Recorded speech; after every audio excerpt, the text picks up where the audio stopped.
welcome to the Sports Wrap. George, Ringer, Friday, August 16th. Happy birthday to my wife, Nita, for heaven's sakes, if I didn't say that. No, so here we are. What can I say? Here we are. We're from pucks to pigskin. A celebration of Kochiching sports. For the last 100 years, and I mean, there are some great pictures in here, a good many of which, I mean, I've been around for a while, so I recognize a lot of the faces. Sure. Yeah. We're at the Kochiching County Museum here, Bronco Nagurski Museum. We're in the back where they put up this display for, like I said, the Kochiching County sports, and so it's kind of for lack of a better term, it's a pretty neat thing. I have not had a chance to tour through it yet. I want to find a time where I can bring the Elijah down here, and we can kind of do it together. And of course, we're running out of daylight, as they say. We're running out of daylight. We only got 2 weeks left till school starts. And today we have our producer director and full time. We've been doing this for almost 4 years, and she runs the thing. She's our editor. She takes right. all the bad stuff out and makes us look pretty. And all an Americana blues singer, pretty good too. So we thank the Darce for doing that. So where do you want to start this week? We can go just about anywhere you want. I mean, the first thing we're going to do is I watched a football game last Saturday night, and I thought that Dallas Turner played real well, and I think I'm looking forward to watching him play all year long. Other than that, things were just a little bit iffy after JJ went down. They won. What are you talking about? They won. Yeah. So what are they going to do this week? They go to Cleveland, and it's just like know. But I think that the defensive line played fairly well. Dallas Turner, he's a shoe-in for the Hall of Fame. I'll tell you what, he's going to drive some left tackles absolutely buggy because he is so quick and he is so fast. But, and I say this, but after he sacked the quarterback, the very next play, they drove him out to about 14 yards or what? Yeah, Madison Alexander hit him for 7 yards right off the bat, right off tackle, and really kind of hit him. And I just thought, and they have him listed at 250 pounds. I wonder about that.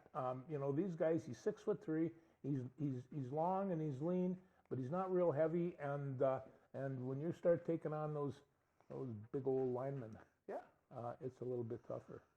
Yeah, well, like I said, he's one of those guys. That was always my complaint about Daniil Hunter the first couple of years was, he's getting 17 sacks, but he's also being pushed back on every run play and standing out wide and leaving gaps that are this wide. Incredible gaps, and so he's going to have to pick that up. But that's okay. This is his first game, and he'll probably put some more weight on. I suspect he will as he gets to be more of a man. Well, and the guy he was playing against is a real good football player. So, but I think sometimes, and this came up in conversation, you have these offensive linemen that are 310, 315 pounds. You're asking things of them that a lot of them aren't capable of. You can't make that reach block on really fast linebackers, and so they're injured a lot, and they're beat up a lot. But they're 6'6", 6'7", and weigh a ton. They've got to be, and they're great athletes. But I sometimes think that a 290-pound offensive tackle, lean and mean, is better. Might be better. Yeah. So I heard JJ. I did not see a play of the game. I did not see a highlight. Nothing. I was out of town with no TV, and so I heard some things that JJ looked good. He did. He made mistakes, but he looked good. Yeah. Did he? Was there a play in the game where he got hurt? Well, I think there was a running play, and as a matter of fact, there really wasn't much of a hit, and so he came up limping and scratching and went back into the huddle, and so it was only after the game that they started saying that he had the sore knee and maybe it was just a twist, and they were trying to make. I mean, all of a sudden they put all their chocolate in one bucket, and all of a sudden that bucket gets a hole in it. It was like Halloween. Yeah, it's bad. You can hear, everybody and their uncle going, "Oh, now what are we going to do?" But he wasn't going to play for the first half of the year anyway. Well, I think the scary part is it sounded like it was just minor. Yeah. Then it needed surgery, and then it became the whole season. So my question is, what really is wrong? Yeah, they said the torn meniscus. But these days they clean up a torn meniscus, and 4 weeks later we're playing ball. Well, that's what I heard too. So this must be a torn they must, ACL or a partial tear or ligament something tear. in there must be wrong. Yeah, So it can't just be the meniscus. I agree with you that he probably wasn't going to play early in the season, but it takes an insurance policy out of the equation, and that It does. And that, I'm not saying Sam Darnold's going to get hurt the first game, but Well, and you got and you still got Mr. Hill, so they've got. Well, anyway, when it comes down to the whole mash here, I think Dallas Turner might have been one of the best picks. Period. I think he's going to make a difference. I think he's going to make a difference right now, and I congratulate him. It's always nice to get a good edge rusher, and necessary almost in the NFL. It right? is, and so he's going to be one of the best. Okay, so the Vikings have Cleveland this week. They're playing Cleveland down there, and of course now, and I just heard this kind of as a rumor. They've been scrimmaging, and so they're going to scrimmage, and then on Saturday they're going to play a game. Well, I guess the first scrimmage started getting a little rough. Shocking. Yeah, it was shocking. Yeah, and so the Vikings made a complaint to Cleveland front office about this, and they accused them of doing this on purpose. Really? I'm just saying is that, ordinarily football players don't complain about stuff like that, but I guess that Cleveland is, and of course Cleveland is a hard running team, and they're going to want to be physical. They're going to be physical. Yeah, I found this interesting. John Millay from the State High School League put a tweet out or a post on X the other day about the all-time winningest coach, which would be, what's his name from Ferndale? I cannot think of his name right now. Anyway, it doesn't matter. And he said that football teams are going away from the early season scrimmage, the preseason scrimmage, which is usually the second Saturday, because they don't want to take the risk of getting somebody hurt. Well, I understand when you're talking about the pro guys that maybe you don't want to get your best guys hurt.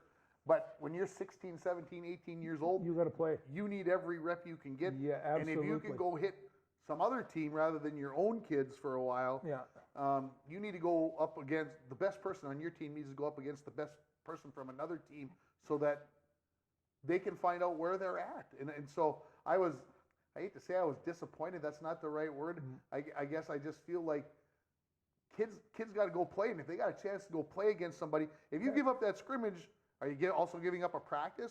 And then you don't want to practice against your own kids hard. You don't want to get a 10th grader hurt by a senior. Let a senior go against a senior so he knows where he's at. No, and as my good friend Patrick Russi says, you know how to avoid football injuries? You can't. Period. And we've tried to, but now we have pillows over their helmets. And I hopefully that'll stop some of those direct hits that you sometimes get in practice. But it's when you have big people that are that fast and they hit each other, it's a collision sport, and there's going to be things that are going to get hurt. And the secondaries of these football teams, they're so incredibly fast. Most of them could be sprinters and have been sprinters in a major college or even Olympics. These guys can really move, and some of them are not small, and they'll give you a wallop. So, and Dallas Turner is one of them. I think if you try to baby him, that's what more injuries will occur. If you try to, you got to get into game shape. You got to get into that beat up condition. You mentioned the Olympics. Yeah. Let's finish up the Olympics. Yeah, they had a real good time. We had a couple of people that won some wrestling medals. The two girls got gold, won a bronze, and the women's wrestling team this year was fantastic. They were out there. They were all veterans. They'd all been to a couple of Olympics, except for one 20-year-old and Amit. She was so fast. And I think she was from Oklahoma, come from a wrestling team. She knew how to take care of business, and she knew how to get real physical. In the last 10 years, women's wrestling has just really, really improved. And these women are spending their time in the weight room like they're supposed to, and they work on strength, and they work on all kinds of different moves. And we know a state champion, and they're just tough as can be. So watching them was fine. Aaron Brooks, man, he lost a match by 1 point. I was screaming.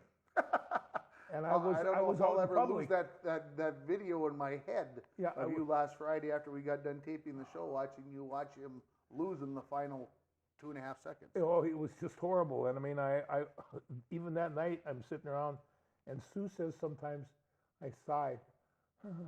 Well, what was that sigh for? Well, that one was for Aaron Brooks, and it was just like, you know, how can you do that? But he came back and got a bronze, and you know, he's only 22 years old. He's a young man, and he'll be around a couple more times. He's going to be around for a couple more times.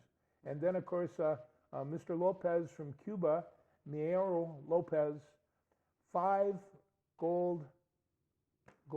Straight 5 in a row. 5 gold medal in a row, and 42 years old, heavyweight wrestler, Greco-Roman style. It would be like he would be a little bit bigger than Bronco, but just as tough. I mean, this guy is just strapped on, and people much younger than him, they just didn't have a chance. He wound up giving up 1 point in the whole tournament. But other than that, at 42 years old to dominate like that, I want to be like that when I'm 42. I hear you. Yeah. I'm with you 100%. Are the basketball teams from the U.S. in trouble? No. Are we ready to give up our reign as gold medal supreme? No. No? No, we're not, especially not the women again. Well, that was the one I'm worried about, because when I went on Twitter and wherever else on Sunday after they only won by a point, everybody wanted Cheryl Reeves' head. They wanted it on a platter, and they wanted it now. She's screwing up. She's not playing the right people. She's not playing the right whatever. And I'm like, you don't know that person on the bench that she's not playing isn't hurt or whatever. They were having the same problem with the men's team when they first started off. And, you know, you have a whole bunch of superstars. There's none of them there that aren't really good. And so everybody has their favorite. I mean, people were still screaming that Caitlin Clark wasn't on the team, you know, and she so should have been in Paris watching the games. I'm like, what else is she supposed to do for a month while there's no basketball going on? Hung out with Tom Cruise. It would have been a deal. Yeah. And it's just like, and then of course the final night, you know, only Paris can they put on something like that. And you know, and you look up and there's Tom Cruise, and he jumps off the building, takes the flag, sticks it in his motorcycle, does this whole Mission Impossible stick, and off he goes, high-fiving everybody. I mean, there was so much mustard on that hot dog, I couldn't believe it. I was laughing so hard. And then he goes to an airplane, jumps out of the airplane, and lands in California, and runs down and hangs it on one of my favorite places, the Hollywood sign. And he hangs. I see they had the rings on. They had the rings on the Hollywood sign, and I just thought, you know, only in Hollywood could they make this stuff up. It was pretty corn.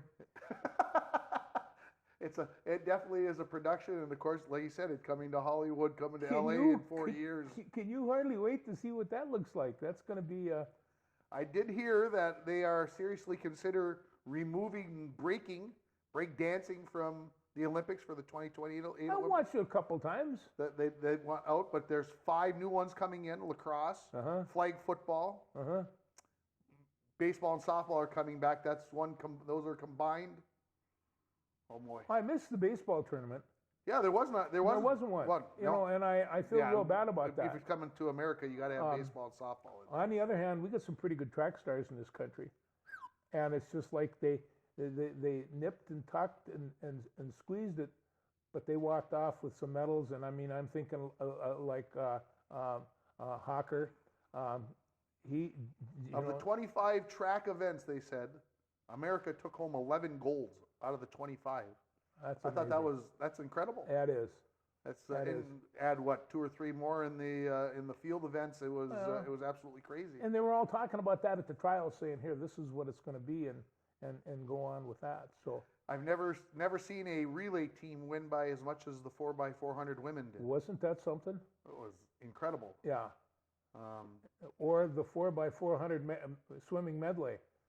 They were about a third a pool ahead of the rest of the world. Yeah.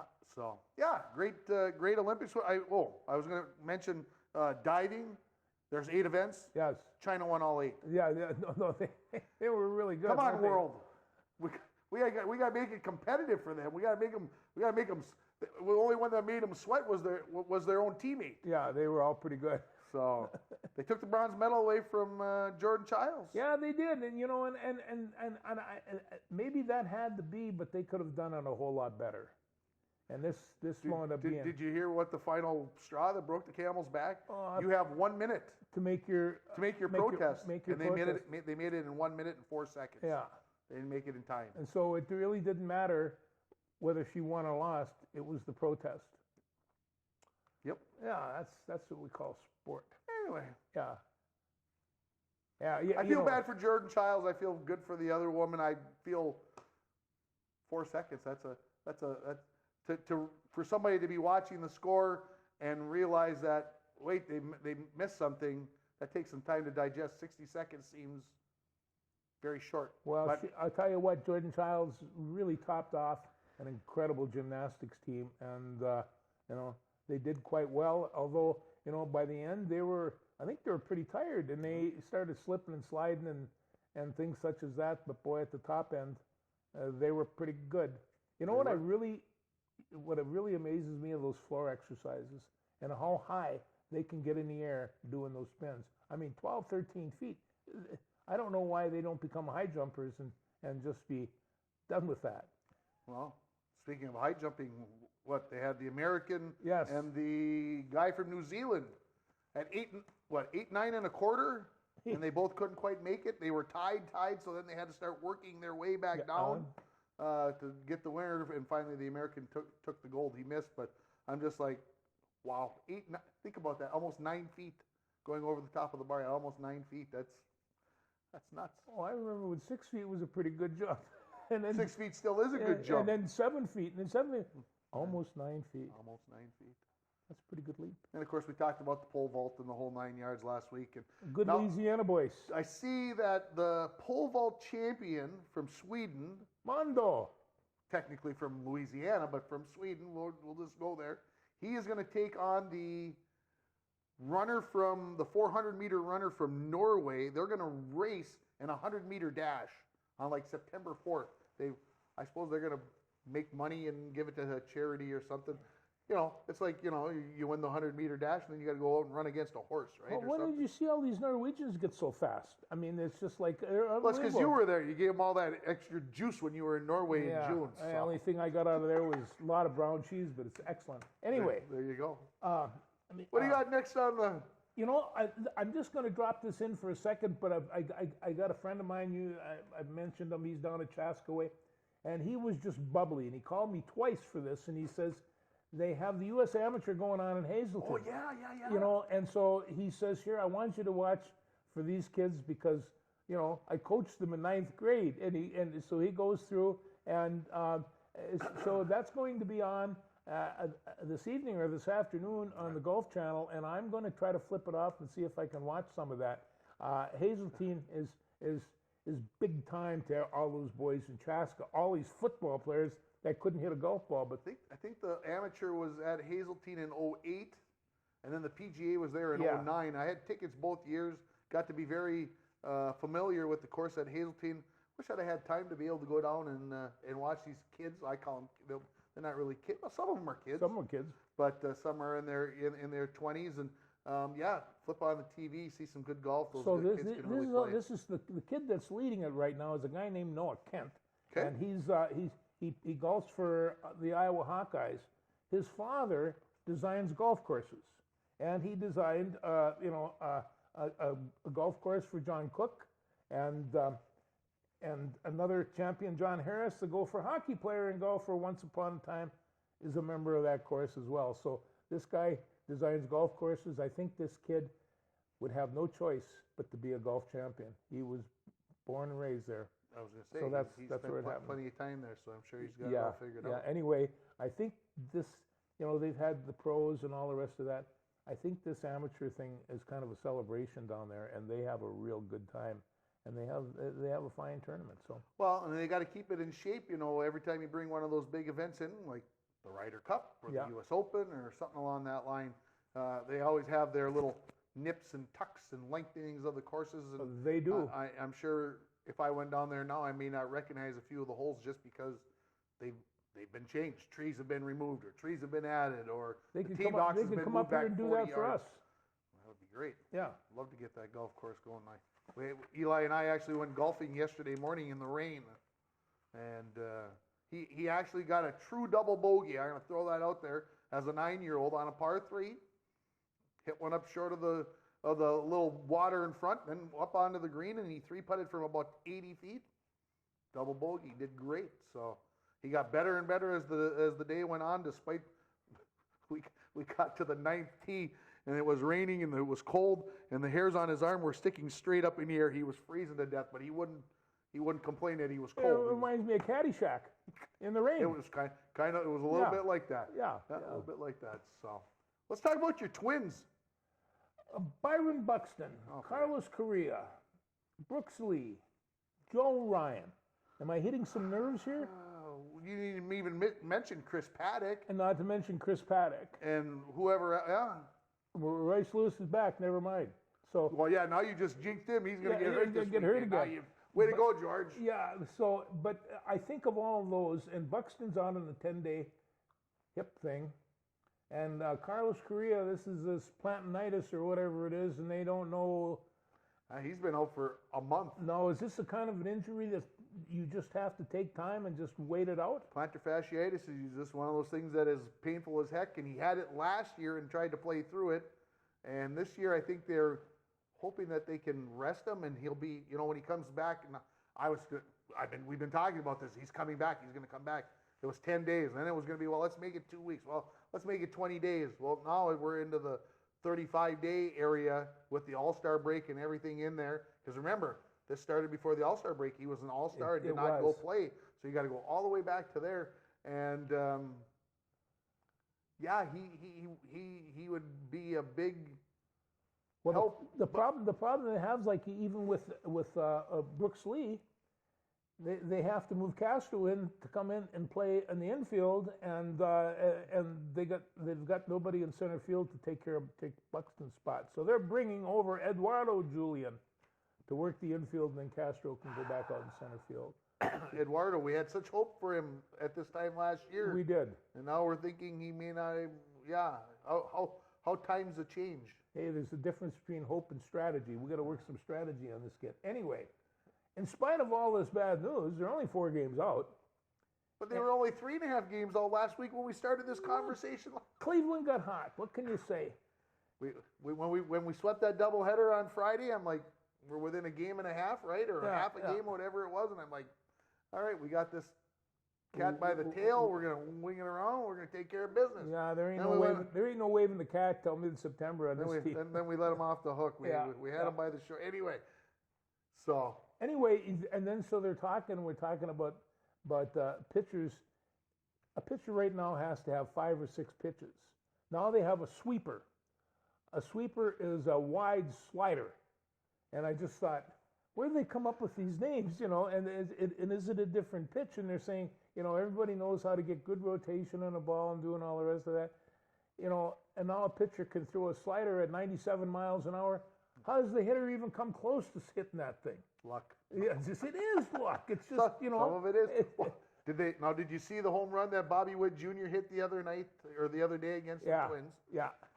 It was about, well, if I was standing. About as high. Well, they said it was 4 feet, 4 feet 3 inches off the ground. It was a foot above the strike zone or whatever. That's the highest pitch ever hit for a home run by a Kansas City Royal since they started keeping this stat. And I'm like, who keeps the stats? Who the heck keeps these stats? How do they?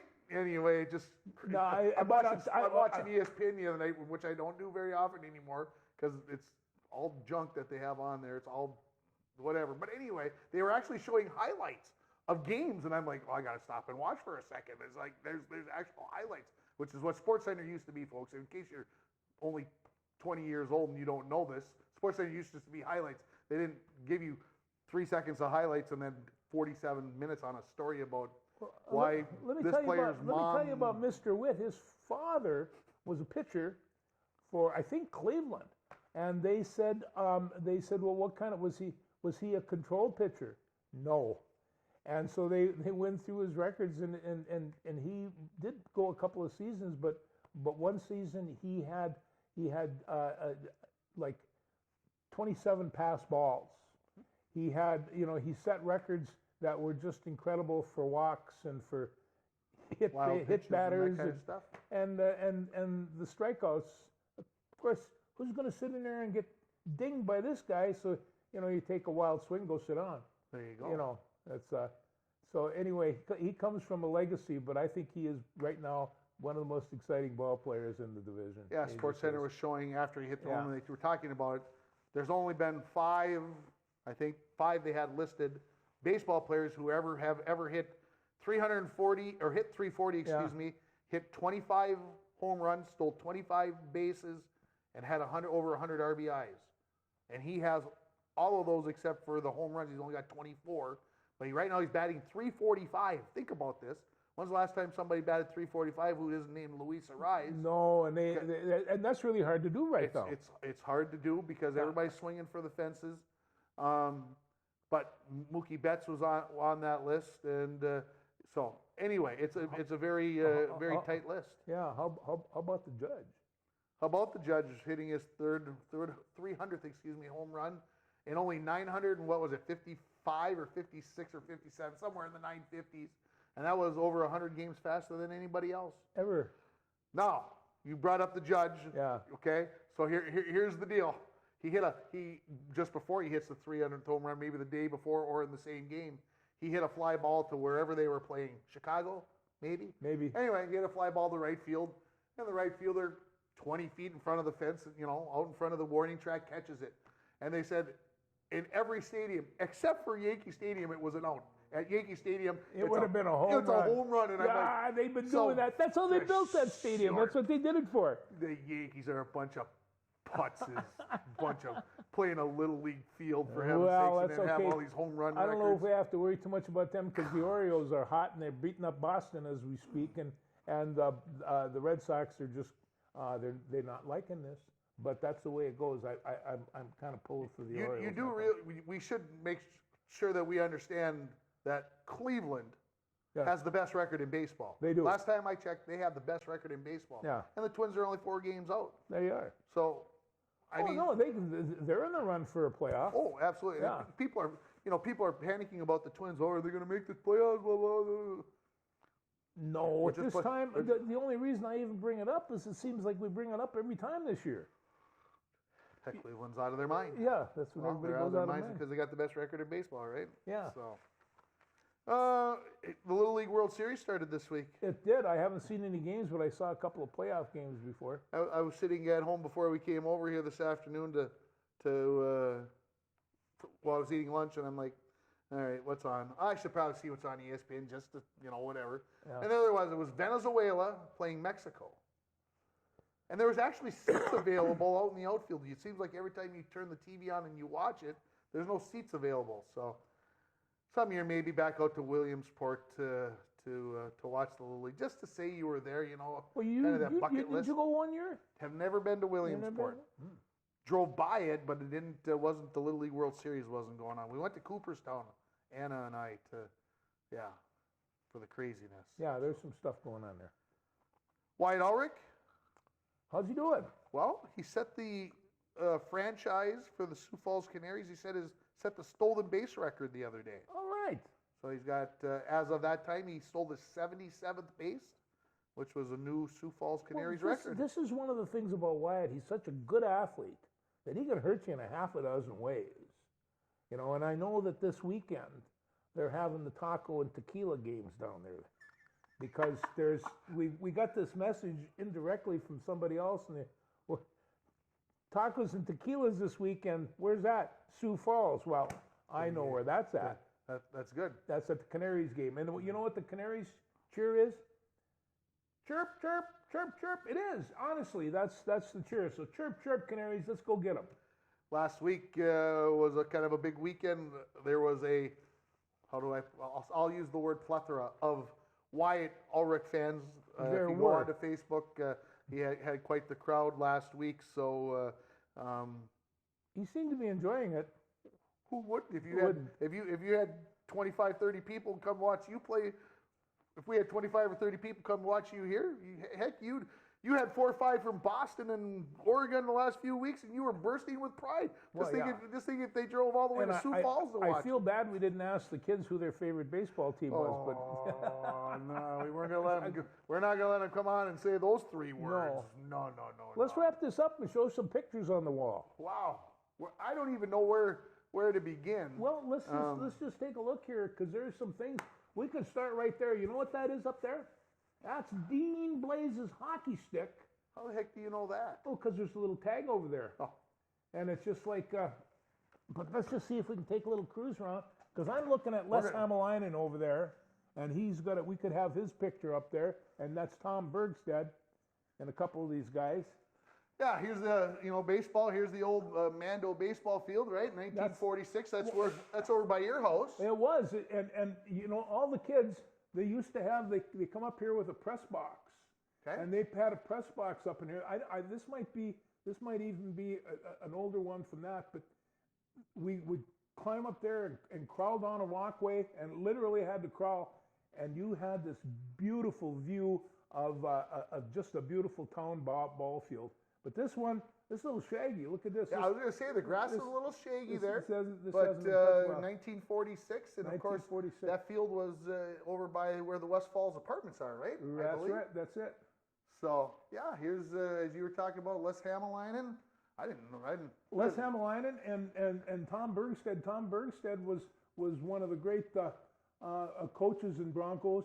And this would have been, I don't know, I'm thinking this is 63 or 64. If you take a look at here, that's Jimmy Barkowski. Okay. And I like the spectacles. Yeah, I wore a pair of those. Those are the Manziel twins. Okay. And I just want you to take a look at those great shoes. Okay. They give you 2 pair every year. We wore them out. and Les Hamalainen, one of the finest people I ever knew, and we had so much fun coaching together. And he was my basketball coach and football coach. He was just a great guy. I owed Les a lot. Yeah, let's look, Golden Gloves boxing. Yeah, this is Jack Murray, Pat Roach, and D. Wagner. Yeah, look at this. And so if you take a look here, that's Jack Murray. And he went on to become mayor of International Falls, and he was just a tough, nasty little bugger. He was also a pilot in the Marine Corps during World War II in the South Pacific. And Pat Roach, he was not only the mayor of International Falls, one of the biggest characters of International Falls that you'd ever want to meet. And Mr. Wagner, well, look at him, good, big, thick, and heavy. And they actually had a little boxing thing up above what would be the sports shop there now on. Oh, okay. That was Riley's Sporting Goods store. First Bronco football team? Yeah, I was on this one. No, yeah. But look at these guys. Hey, I think they're going to run it, Tim. I'm just looking. So this is 1914, 1915. I don't know those guys, but Falls High football has been around a long time. I like how they even put it right on the old football right there. 14, there it is. Class of 14.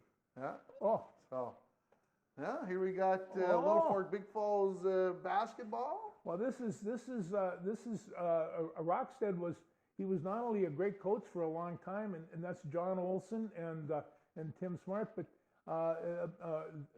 Little Fork used to bring their City League team over once a week. And I'm hearing bitterness in that voice, George. You sound like maybe there was some contentiousness there. Well, yeah, they came over and they weren't very nice on the court. Afterwards, they were fine. But Rockstead was a very fine coach and a nice guy. Girls basketball team from the 20s from Mizpah? From Mizpah. Look at that. And so we traveled all the way down to Bemidji all the time, and we don't think that Mizpah is a very big place, but it is. It was a community at one time. It had. We had girls basketball in the 20s here, and they went 14-0. Yeah. Never lost. Well, there you are. Look at this great picture. I want to know who took this picture in 1981 of Chris White long jumping. I think that's awesome. At the old Doc Savage, Chisholm, yeah, that's classic. That is classic. Look at this one. I've never seen this picture before. Isn't that guy? Marsh Nelson and Todd Marsh Sether. Nelson and Todd Sether. Man, two heroes. Two of the finest people I've ever met, yeah. Yeah, Marsh Nelson, of course, sports broadcaster for Channel 3 back in the day. And, when you win a state championship as the goaltender, you get the love, right? Oh, and Marsh Nelson, of course, was the Viking PA man for many years. North Home basketball, International Falls bowling. Look, here's that girls basketball team I was talking about from the Falls, 24-25, that group that never lost. Man, they did some great photos. I kind of like it. You want to see the fashion where all the little curls on the forehead. Yeah. Is that a bob? Is that what they call a bob thing? God, aren't they cute? 24 and 25. Yeah, good stuff. Look, a little more Little Fork basketball. Here's Ron Vance, first in the 100-meter dash, 1981. At a meet in International Falls, man, I'm telling you, that doesn't seem right, but I can see the sign right over here for the mall. Huh? Yeah. Is that right? Well, it's one of those things where we had some of the finest track teams in the state and never had a track. It almost looks like the mall is too close to the. It is. Anyway, yeah, I don't know. It just looks. The only thing I know is Vance won. There you go. Yeah. That's all that matters. That's all that matters. Oh. Yeah, very cool pictures. These are. Little Fork basketball team and the district champion, 1929. Look at that guy. He looks like he's about 32. Oh, that's the coach. And this is how it all gets started, right? This is boys in the Schultz's Bakery. Now, Schultz's Bakery was kind of across from where, across the street from the Border Bar on that side of the street, and you could smell the bakery in this town from one end to the other when the wind was blowing from the east. But yeah, this is. I think that this is over at the band shell because I'm looking at the top over here, and that's Smoky Bear Park. That's Old Falls High School. Yeah. Okay. So. Yeah, look at that. Look at those nice boards. True boards. Those are true boards. True boards. Yeah, when you talk about boarding. I jumped in 1995. I want to say that I might know who that is, but I'm not 100% sure. Maybe Darce knows who that is. I don't think it's one of the Hoffman sisters. But I don't know who that is. Wow. 1915 North Home boys basketball team. Boy, Speaking of unis, look at those nice unis. Those guys are ripped. Well, they had probably carry the logs from the woods to make sure they had firewood before. And at that time, you better be strong, right? Yeah. And here's a 1934 picture of the Bronco football team. Well, you see, this is Smoky Bear Park. This is what it is, because there's the mill behind it, and all the rest. I mean, you can see it. So that's 1934. I might probably even know. And you must have some comment about this picture. That was the year after I left, so they didn't have me on there, which is really too bad. Now look at the one coach is wearing a football shirt. Yeah. Come on now. His name was Mr. Sutherland, and he was really a great guy. But if you take a look around here, I see Merle Burnell and Calvin Bacon and a little Roach and Stevie Sweeney. Sweeney and I were the only ones in the team that could eat because he weighed about 85 pounds and I was wrestling heavyweight, so it didn't matter. But this is quite a picture. That would have been taken 1968, they say, in that one. And we got some Indus uniforms. You know, people forget that Indus had some really good hockey teams, and they had some really good hockey players, and the ice was always good and hard because it was frozen all the time. Yeah. Well, and that's only the tip of the iceberg, folks. So you need to come down to the museum. I think the ladies told me that they're going to probably have this up for about a year, but you don't want to take any chances. I'm not getting a chance to come down here and look because this is just like I said, just the tip of the iceberg. We got lots of other stuff. You want to keep going? Sure. Let's go. Sure, let's show some of the football stuff, and then I've got to get a picture of that Letterman's jacket in the front, so I can show my wife. You're familiar with that one? I am. So This shows the story of how the Broncos got their name. They were known as the men of purple and gold at their first game, and they kept that till I think 1948 or 41 41? when Mr. Sheila won the and Walt contest. Sheila won the contest, and they changed it to Broncos. And of course, Bronco wouldn't allow there to be a K in there. It had to be a C. It should have been a K. Probably should have Yeah. been, but And look at, there's a guy over there in that great Bronco team, and he's sitting on the bench. He couldn't make it. I was going to say, or is that the penalty box? He's been sitting there for a long time. Wow, look at these old skates. My goodness. And the goalie equipment. Man, that's a true sweater right there. That is a real live sweater. From the 1950s. Some great stuff here. So, and the ladies here did a great job of putting it all together, making it look great and putting great stories so you know exactly what it's from. Here's a hat and a shirt worn by Bronco coaching staff. Loaned by Howie Levine. Loaned by Howie Levine. See, everybody got one of those fancy hooded shirts, coats, but not me. Yeah, I seem to have misplaced mine. Don't tell the boss that. Jesus, I won't. He'll kill you. He'll kill me. Yeah. I have a feeling very somebody upset. borrowed it from me one day. Yeah. One No, of my children. I don't want. And this is. I don't want to throw anybody under a bus, but I don't know if I know how to turn this on, but I think you just. because they got some shots in here of Bronco actually playing. The original Bronco. Yeah. Tap to watch. So. You know, Bronco quit playing football to wrestle. Professional wrestling, he could make a lot more money doing That's that. scary. Yes, it is. And it's just.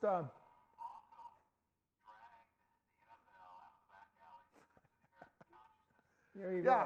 go. So Yeah, this is the one. I need to come down and drop a couple bucks into the coffers here at the museum and come down and see what else they've got going on here. So, good enough? Yeah, we take a shot of that. We got to get a picture of this. And you know, there's a down marker here. A down marker. I know. I've been looking at that while we were doing the show. I'd forgotten about that. Somebody wanted to throw that thing away at one point. Oh, I think. no. When I was you know, playing, that was the Don marker that they used. And here's Art Tureen and Aldo DeMarchi, the first major athletic trophy in 1946. Both of these guys had just got back from World War II. Look at that beauty, that trophy. That is great. So it is. All right, George, let's wrap her up. Okay. We'll talk. Get a picture of that. Picture of that. That's good. On the way out the door. She was an amazing girl. I wonder what happened. Was? She's not anymore? Yeah, she's on her way home. We'll see everybody next week. Thanks. Take care.